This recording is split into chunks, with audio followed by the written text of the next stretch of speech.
नमस्कार बालमित्रांनो, पुणे जिल्हा परिषद पुणे ऑनलाईन शिक्षण वर्गामध्ये आपणा सर्वांचं स्वागत आहे।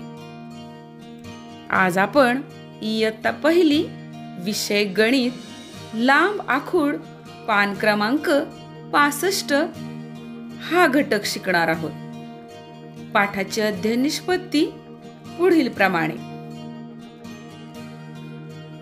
बालमित्रांनो, या आधीच्या पाठामध्ये आपण लहान मोठा हा घटक शिकलेलो आहोत। तसेच रुंद अरुंद हेही आपल्याला समजते। मग सांगा बरं, कोणता ब्रश रुंद आहे? बरोबर। आता आपण लांब आखूड हा घटक शिकूया। या दोन पट्ट्या पहा, दोन्हींची रुंदी सारखीच आहे। मग कोणती पट्टी लांब आहे? बरोबर, ही पट्टी लांब आहे आणि ही पट्टी आखूड आहे। बरोबर। आता हे झाडू पहा, पहिला झाडू कसा आहे? आखूड आहे, तर दुसरा झाडू लांब आहे। हे दोन सुरवंट पाहिलेत का?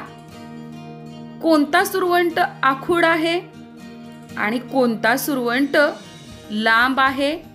ओळखलत का? बरोबर। आता आपण या पेन्सिलींचा लांबीनुसार चढता क्रम लावूया। चढता क्रम म्हणजे सर्वात कमी लांबीची वस्तू आधी। सर्वात कमी लांबीची पेन्सिल म्हणजे आखूड पेन्सिल, क्रमांक 1 वर। त्यापेक्षा थोडी लांबीने जास्त 2 नंबर, त्यापेक्षा थोडी लांब 3 आणि सर्वात लांब पेन्सिल शेवटी येईल, क्रमांक 4 वर।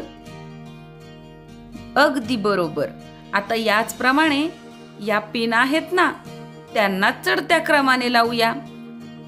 सर्वात कमी लांबीची पिन म्हणजे आखूड पिन 1 क्रमांक, त्यापेक्षा थोडी जास्त लांबी असलेली 2, त्यापेक्षा आणखी थोडी लांब असलेली पिन 3 क्रमांकावर आणि सर्वात लांब पिन 4 क्रमांक।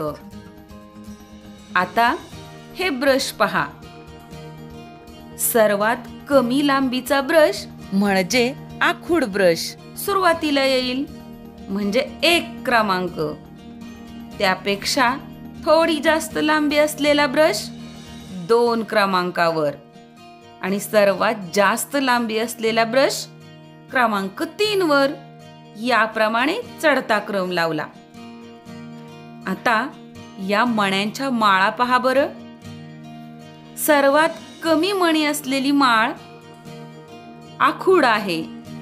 आखूड माळ पहिल्यांदा, क्रमांक 1, त्यापेक्षा थोडी लांब असलेली माळ क्रमांक 2, त्यापेक्षा आणखी थोडी लांब असलेली माळ क्रमांक 3 आणि सर्वात लांब माळ ही क्रमांक 4 वर येईल। बरोबर। बालमित्रांनो, आता तुम्हाला लांब आणि आखूड यातील फरक लक्षात आला असेल। हे पतंग पाहिलेत का? कोणत्या पतंगाची शेपटी लांब आहे आणि कोणत्या पतंगाची शेपटी आखूड आहे?